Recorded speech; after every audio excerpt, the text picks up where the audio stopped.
देख रहे हैं सुदर्शन न्यूज।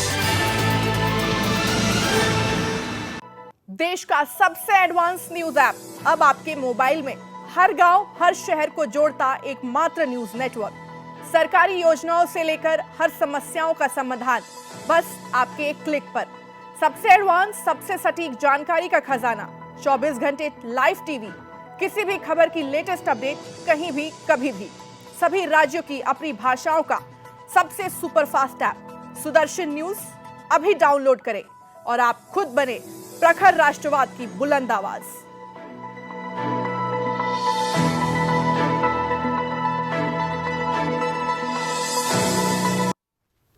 नमस्कार, सुप्रभात। आप देख रहे हैं सुदर्शन न्यूज और मैं हूं आपके साथ ऐश्वर्या दुबे। चलिए बुलेटिन की शुरुआत करेंगे कुछ ताजा खबरों के साथ। पहले कोर्ट, फिर गृह मंत्रालय, हर मोर्चे पर सुदर्शन के खिलाफ साजिश हुई। हमारी आवाज को दबाने के लिए वामपंथियों ने कोई कसर नहीं छोड़ी, लेकिन इस सब के बावजूद देश की जनता ने हमें खुला समर्थन दिया। जनता ने कट्टरपंथियों की गैंग को करारा जवाब दिया। ट्विटर पर ट्रेंड कर रहा है #भारत सपोर्ट सुदर्शन। यह दिखाता है कि जनता को जानना है कि आखिर क्या है यूपीएससी में जिहादपुर गैंग का असली गेम। जी हाँ, लेकिन उससे पहले आपको बताएंगे पूरा रिपोर्ट, लेकिन उससे पहले आप एक रिपोर्ट देखिए।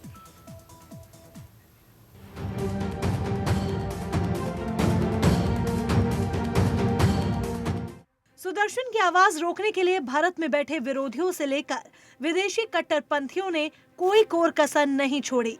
सोशल मीडिया के हर प्लेटफॉर्म पर हमारे खिलाफ नफरत भरे वीडियो ट्वीट किए गए, लेकिन सुदर्शन ने हार नहीं मानी। हम वामपंथियों के हर इल्जाम पर अपना तर्क पेश किया। इतना ही नहीं, सुदर्शन न्यूज ने इन वामपंथियों को अपनी बात रखने के लिए खुला मंच दिया, लेकिन ये लोग सामने नहीं आए।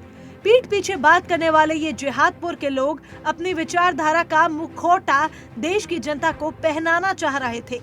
एक बार आपको सिलसिलेवार तरीके से बताते हैं कि सुदर्शन की लड़ाई कहां से शुरू होकर अब किस मुकाम तक पहुंच गई है।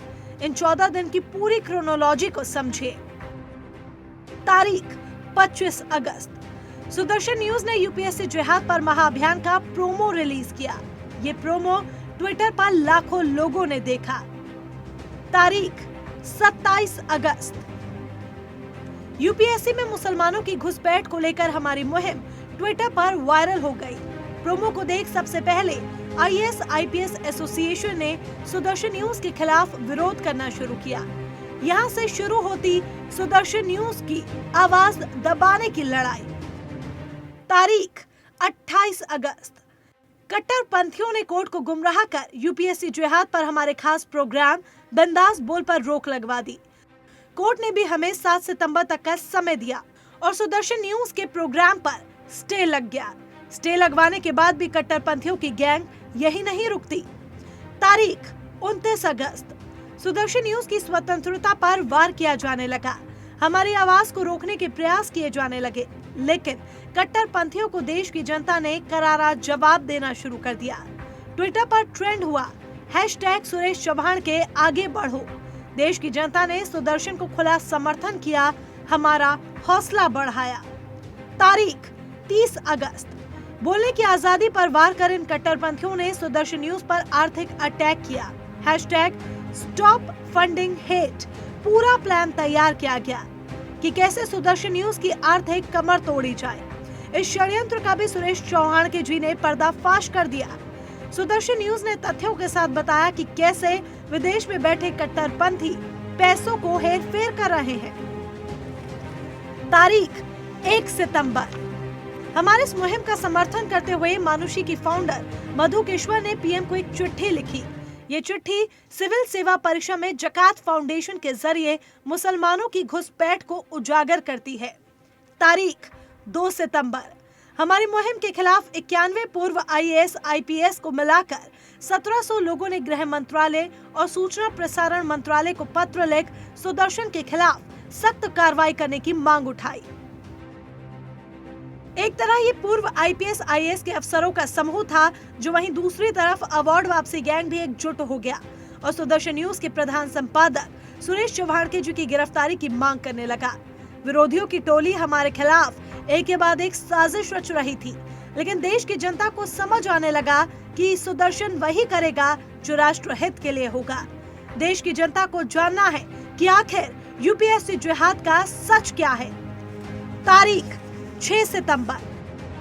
हिंदुस्तान की जनता ने हमारा हर मोड़ पर साथ दिया। बच्चों से लेकर उम्र दराज लाखों लोगों ने खुद वीडियो बनाकर हमारा मनोबल बढ़ाया और क्या कहा आप खुद सुनिए। तारीख 7 सितंबर। ट्विटर पर हैशटैग भारत सपोर्ट्स सुदर्शन के जरिए पूरा देश सुदर्शन के साथ खड़ा है। सुदर्शन की लड़ाई की आखिरी छोर बहुत नजदीक है क्योंकि हाईकोर्ट ने केंद्र के पाले में गेंद डाल दी है। अब केंद्र को जवाब देना है। सुदर्शन की मुहिम का सच केंद्र के दरवाजे से होकर गुजरेगा। लेकिन एक बात तय है कि सुदर्शन न्यूज राष्ट्र, धर्म, राष्ट्रवाद और राजनीति से कभी कोई समझौता नहीं होने देगा। ये लड़ाई केवल हमारी नहीं, पूरे देश की है, जो सुदर्शन न्यूज हमेशा लड़ता आया था और लड़ता रहेगा। तो वहीं कोर्ट में सुदर्शन न्यूज के खिलाफ वामपंथी गैंग के झूठ के विरोध में सुदर्शन न्यूज के प्रधान संपादक सुरेश चौहान के जी मौन रहकर अपना शोक किए और वामपंथी गैंग के विरोध में देश से एकजुट होने की अपील की। वामपंथी और अफजल गैंग सुदर्शन न्यूज के बिंदास बोल के खिलाफ कोर्ट में गए थे। जी हाँ, और कोर्ट में गलत दलीलें देकर बिंदास बोल और सुदर्शन न्यूज को प्रभावित करने की कोशिश की गई।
शो किया उन्हें जवाब दिया।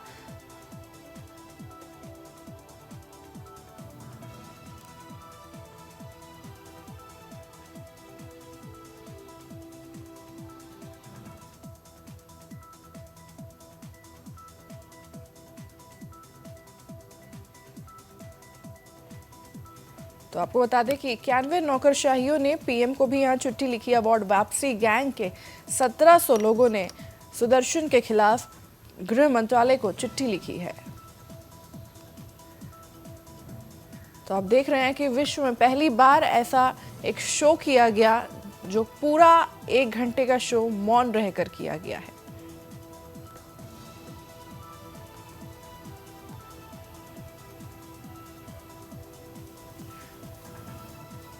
सबसे बड़ा सवाल यहाँ ये खड़ा होता है कि क्या वामपंथी जो है, कट्टरपंथी जो है, वो सुदर्शन न्यूज़ से डर गए हैं या ऐसी कौन सी चीज़ें हैं यूपीएससी में जो वो बाहर नहीं निकलने देना चाहते।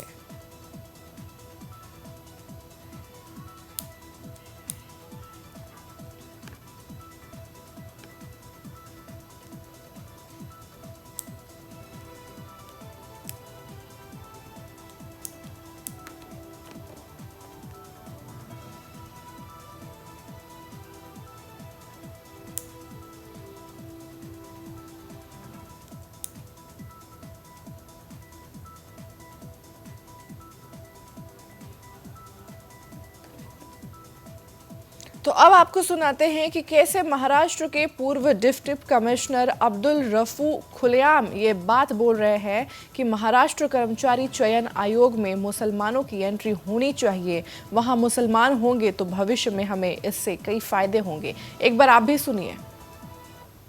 एमपीएससी जो है ये अपनी रियासत के लिए ऑफिसर्स का चुनाव करती है। हर रियासत में इस तरह के चुनाव होते हैं और वो जितनी पोस्ट का चुनाव करते हैं सारी पोस्ट हमारे लिए बड़ी इंपॉर्टेंट होती है। हमारी ज़िंदगी के सारे अहम मसले ये सारे ऑफिसर्स डिसाइड करते हैं और यही सारी स्कीमें बनाते हैं और इम्प्लीमेंट करते हैं। यहाँ अगर हमारे बंदे रहेंगे तो इसका फायदा हमें हो सकता है, यहाँ बंदे नहीं रहेंगे, हमारा अब्सेंस रहेगा तो इसका बहुत बड़ा नुकसान भी हमको हो सकता है। वहीं सुशांत केस में एनसीबी रिया से लगातार लंबी पूछताछ कर रही है। सुशांत सिंह राजपूत मामले में पूछताछ का सामना कर रही है। रिया चक्रवर्ती ने सुशांत की बहन प्रियंका सिंह के खिलाफ जालसाजी की शिकायत दर्ज कराई है। मुंबई पुलिस के पास पहुंची रिया चक्रवर्ती की शिकायत के बाद दिल्ली के राम मनोहर लोहिया अस्पताल यानी आरएमएल प्रशासन ने जवाब तलाशने की शुरुआत कर दी है। तो सूत्रों ने बताया कि आरएमएल प्रशासन ने शिकायत को लेकर रिपोर्ट तैयार करना शुरू कर दिया है। रिया ने इल्जाम लगाया है कि कोविड लॉकडाउन के दौरान जब सुशांत मुंबई में थे तो आरएमएल में ओपीडी की पर्ची कैसे बनी, एनडीपीएस के तहत प्रतिबंधित दवाओं का पर्चा कैसे बनाया गया। रिया चक्रवर्ती के वकील के मुताबिक बताया जा रहा है कि प्रियंका सिंह राम मनोहर लोहिया अस्पताल के डॉक्टर तरुण कुमार और अन्य के खिलाफ मुंबई पुलिस में शिकायत दर्ज कराई गई है। रिया चक्रवर्ती ने इन पर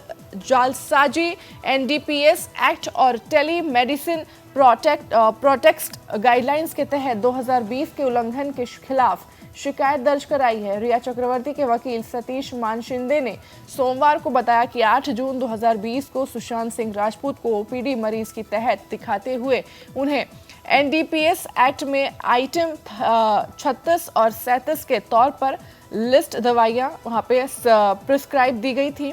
ये दवाइयां जो है लिस्ट में साइकोट्रोपिक सब्सटेंस के तहत में यहाँ पे रखी गई थी और टेलीमेडिसिन प्रैक्टिस गाइडलाइंस के प्रतिबंधित हैं। तो वहीं वकील सतीश मानेशिंदी के मुताबिक बताया जा रहा है कि सुशांत सिंह ने कहा कि अगर बहन बोल रही है तो मैं वही दवाई लूंगा। इसके बाद दोनों की बहस हुई, तब सुशांत ने उसे बोला कि आप निकल जाओ बैग लेकर। अभी पता चलता है कि उन्होंने फर्जी प्रिस्क्रिप्शन भेजा था क्योंकि उसमें लिखा है कि सुशांत ओपीडी पेशेंट है। सुशांत बॉम्बे में थे, वो ओपीडी पेशेंट कैसे बन सकते हैं।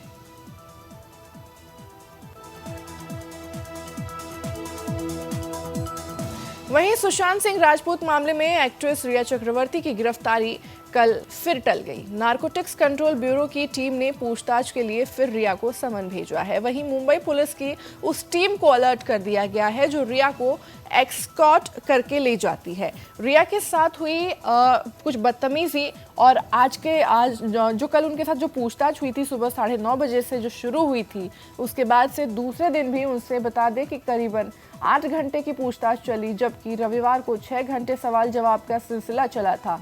सुशांत केस में ड्रग्स कनेक्शन की जांच के लिए जो एसआईटी भी बनाई गई थी, उस एसआईटी के हेड केपीएस मल्होत्रा रिया से पूछताछ कर रहे हैं। इस मामले में एनसीबी ने रिया के भाई शोविक समेत सुशांत के स्टाफ दीपेश सावंत और सैमुअल मिरांडा को भी कस्टडी में रखा हुआ है।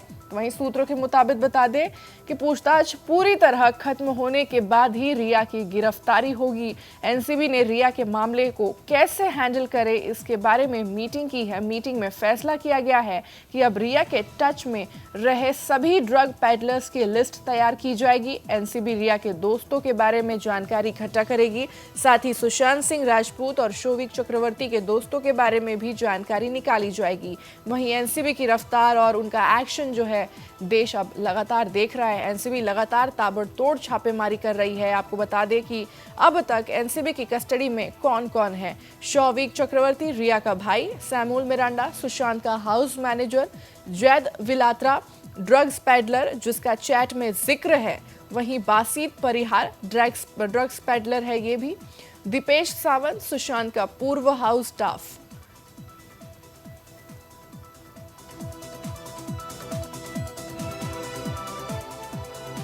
वहीं सुशांत सिंह राजपूत मामले की जांच सीबीआई द्वारा की जा रही है। वहीं दूसरी तरफ एम्स के 3 डॉक्टरों की टीम ने सुशांत के शव का पोस्टमार्टम करने वाले डॉक्टर से भी पूछताछ की है। एम्स के डॉक्टरों को सुशांत की आत्महत्या पर शक है। एम्स के डॉक्टरों ने सुशांत का पोस्टमार्टम करने वाले डॉक्टर से कई सारे सवाल किए हैं। दरअसल सीबीआई ने एम्स के फॉरेंसिक विभाग के डॉक्टरों से सुशांत की पोस्टमार्टम रिपोर्ट पर मेडिकल राय मांगी थी। तो एम्स ने पोस्टमार्टम रिपोर्ट पर सवाल उठाए हैं।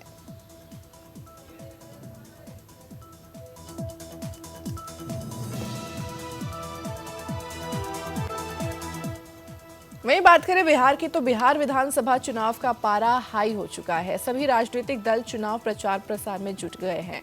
तो वहीं सीएम नीतीश कुमार जो है, उन्होंने जनता को लुभाना शुरू कर दिया है। चुनावी मैदान में मास्टर स्ट्रोक खेलने में माहिर नीतीश इस बार भी पूरी तैयारी के साथ है। सियासी माहौल नीतीश कुमार भांप लिए हैं, जिसके लिए वो अब हर दांव खेलने को तैयार है। लेकिन इस बार के चुनाव काफी अलग होने वाले हैं। जेडीयू, आरजेडी, एलजेपी और एचएएम में घमासान छिड़ चुका है। दलित कार्ड से लेकर नौकरियों का लालच, चुनावी माहौल में यह सब देखने को मिल रहा है। एलजेपी ने बैठक कर संसदीय बोर्ड में प्रधानमंत्री नरेंद्र मोदी को कालिदास कहने पर चर्चा हुई। चिराग पासवान ने निंदा प्रस्ताव पारित कर मीटिंग को खत्म किया। क्या है पूरा मामला, देखिए रिपोर्ट।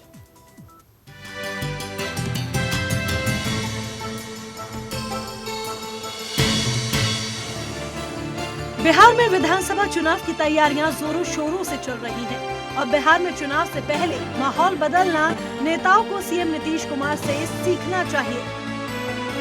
बिहार में सभी राजनीतिक दल चुनाव प्रचार प्रसार में जुटे हुए हैं। नीतीश कुमार अपनी सभी राजनीतिक चालों से न केवल चुनाव के पहले सियासी माहौल को बदलने में जुटे हैं, बल्कि सामाजिक समीकरणों को भी साधने की भरपूर कोशिश कर रहे हैं। आपको बता दें कि पिछले कई सालों से अपनी मांगों को लेकर कई बार सड़कों पर उतर चुके नियोजित शिक्षकों के लिए उन्होंने हाल ही में नई सेवा शर्त नियमावली को मंजूरी दे दी है। अपने इस फैसले से मुख्यमंत्री नीतीश कुमार ने 4 लाख शिक्षकों को न सिर्फ खुश करने की कोशिश की, बल्कि इनके जरिए सरकार के प्रति इनकी नाराजगी को भी दूर करने का पूरा प्रयास किया। इसमें कोई दो राय नहीं कि बिहार के मुख्यमंत्री नीतीश कुमार की पहचान राजनीति में एक मंझे खिलाड़ी के रूप में होती है, और हो भी क्यों ना, नीतीश सत्ता का सुख पाने के लिए कोई भी कोर कसर नहीं छोड़ते। मुख्यमंत्री ने चुनाव की घोषणा से ठीक पहले दलित कार्ड भी खेला है। सीएम ने अधिकारियों को आदेश दिए कि SC/ST परिवार के किसी भी सदस्य की अगर हत्या होती है तो मृतक के परिवार को नौकरी दी जाएगी, और अधिकारियों को नौकरी देने के प्रावधान के लिए तत्काल नियम बनाने का आदेश दिया। हालांकि ऐसा चुनाव के पहले संभव तो नहीं दिख रहा है, लेकिन अगर ऐसा होता है तो इसका पूरा लाभ भी नीतीश की पार्टी को मिलना तय माना जा रहा है। आज लोक जनशक्ति पार्टी के राष्ट्रीय अध्यक्ष चिराग पासवान के आवास पर बिहार संसदीय बोर्ड की बैठक हुई। बैठक में बिहार संसदीय बोर्ड के सदस्यों के साथ राष्ट्रीय अध्यक्ष चिराग पासवान भी मौजूद रहे। बैठक में सभी सदस्यों ने अपनी राय बिहार में होने वाले विधानसभा चुनावों के लिए रखी। बिहार संसदीय बोर्ड में कई महत्वपूर्ण विषयों पर चर्चा हुई, जिनमें से इस बात पर भी चर्चा हुई है कि पार्टी को 143 विधानसभा सीट पर प्रत्याशियों की सूची बनाकर जल्द केंद्रीय संसदीय बोर्ड देना है। संसदीय बोर्ड में जिस प्रकार प्रधानमंत्री जी को कालिदास कहा गया था, उस पर भी चर्चा हुई है और निंदा प्रस्ताव पारित किया गया है।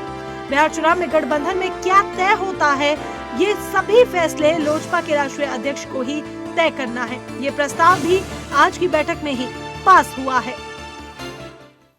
वहीं LAC पर जारी तनाव के बीच चीन की निगाहें अमेरिका में राष्ट्रपति के चुनाव पर है। जी हां, सीमा पर चाइनीज साजिश का डिकोड हो गया है, क्योंकि चीन पर करीब से नजर रखने वाले जानकारों का कहना है कि चीनी सैनिकों की आक्रामकता नवंबर में होने वाले अमेरिकी राष्ट्रपति चुनाव तक जारी रहेगा। देखिए रिपोर्ट।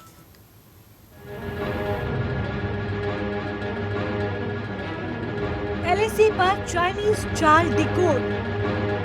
मोदी ट्रंप की दोस्ती शी को नहीं गवारा। हिट एंड रन ट्रिक नहीं आएगी काम। कब तक जारी रह सकता है तनाव? सीमा पर विवाद को खत्म करेंगे भारत अमेरिका। LAC पर कई महीने से सीमा विवाद जारी है। धीरे धीरे ये विवाद युद्ध का रूप लेता दिखाई दे रहा है। पिछले महीने 29-30 अगस्त की रात त्रिशूल सेक्टर के रेजांगला में पीपल्स लिबरेशन आर्मी ने घुसपैठ की कोशिश की, जिसे भारतीय सैनिकों ने नाकाम कर दिया। महीनों से चल रहे विवाद की वजह से सैनिकों ने लद्दाख में लंबे वक्त तक डटे रहने का इरादा है। उन्हें साफ तौर पर निर्देश दिए गए हैं कि किसी भी चीनी सैनिकों के उकसावे का मुंह तोड़ जवाब दे, यानी इंडियन आर्मी रेडी है किसी भी वक्त अटैक करने के लिए। लेकिन इस समय सबसे बड़ी बात यही है, कब तक सीमा पर विवाद जारी रहेगा। वो अलग बात है कि इस विवाद पर विराम लगाने के लिए दोनों देशों की ओर से लगातार सैन्य और कूटनीतिक स्तर पर बातचीत जारी है, लेकिन इससे कोई नतीजा निकला दिखाई नहीं देता। हालांकि लद्दाख में टकराव वाली कई जगहों से चीनी सैनिक पीछे गए तो तनातनी में कुछ कमी आई, लेकिन पिछले महीने के अंत में हुई घटना ने दोनों देशों के रिश्ते को वापस तनावपूर्ण बना दिया। चीन पर करीब से नजर रखने वाले जानकारों का कहना है कि चीनी सैनिकों की आक्रामकता नवंबर में होने वाले अमेरिकी राष्ट्रपति चुनाव तक जारी रहेगी। गलवान से लेकर पैंगोंग त्सो में चीनी चालबाजी की वजह से भारत अमेरिका के बीच मजबूत होते हुए रिश्ते हैं। एक वरिष्ठ अधिकारी ने कहा, चीन के आगे की रणनीति इस बात पर भी निर्भर रह सकती है कि अमेरिका के चुनाव में किसे जीत मिलती है और चीन को लेकर उसका रुख क्या रहता है। एलएसी की जमीन से चीन अमेरिका के चुनाव का इंतजार कर रहा है। ट्रंप और मोदी की दोस्ती शी जिनपिंग को एक आंख नहीं सुहाती। 30 अगस्त की घटना से बीजिंग में मौजूद पीएलए हेडक्वार्टर को ये जरूर पता चल गया कि भारतीय सैनिक कितने मजबूत और किसी भी घटना का माकूल जवाब देने के लिए तैयार है। भारतीय सेना का उद्देश्य चीनी सेना द्वारा सीमा पर कोई भी एक तरफा बदलाव को न मानते हुए उसे रद्द करना है। इसके अलावा रूस के मॉस्को में पिछले दिनों रक्षा मंत्री राजनाथ सिंह ने चीनी रक्षा मंत्री से मुलाकात के दौरान भारत का लद्दाख सीमा पर रुख भी स्पष्ट कर दिया। माना जा रहा है कि 10 सितंबर को विदेश मंत्री एस जयशंकर की उनके समकक्ष से होने वाली बैठक में भी ऐसा ही संदेश दिया जाएगा। हालांकि इन सबके बीच लद्दाख को लेकर चीन को ये अंदाजा कभी नहीं रहा होगा कि भारत की सैन्य, कूटनीतिक, राजनीतिक और आर्थिक रूप से ऐसी भी प्रतिक्रिया सामने आ सकती है जो चीन जिंदगी भर नहीं भूल पाएगा। रुकेंगे यहाँ पे एक छोटे से ब्रेक के लिए, जल्द हाजिर होंगे। आप देखते रहिए सुदर्शन न्यूज ऐप। अब आपके